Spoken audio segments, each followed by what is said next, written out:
This body cam video from December 2022 showing the moments before an officer-involved shooting that ended with the suspect, John Torp, being killed.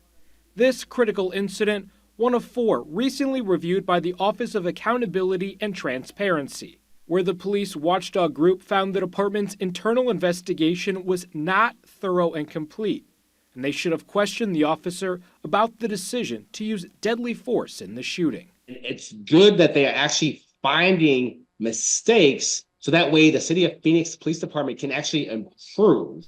Benjamin Taylor is an attorney based in the Valley and wants to see more accountability and transparency with the police department. In order to improve, you have to be able to take feedback and criticism. In the 4 reports released on Thursday, 3 were officer-involved shootings. The 4th was a use-of-force incident in which a canine was deployed.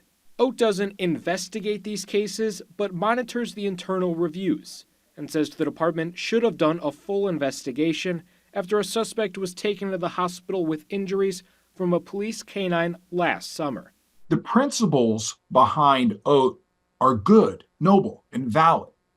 But the reality of how things play out is that you have individuals micromanaging and hyper-critiquing police actions, which ultimately prove to be correct and valid.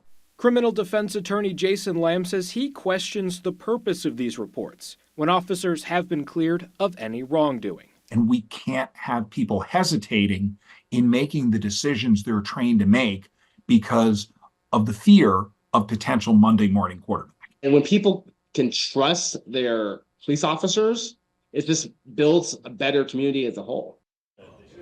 And OAT found the internal investigations were done correctly in 2 of those 4 incidents.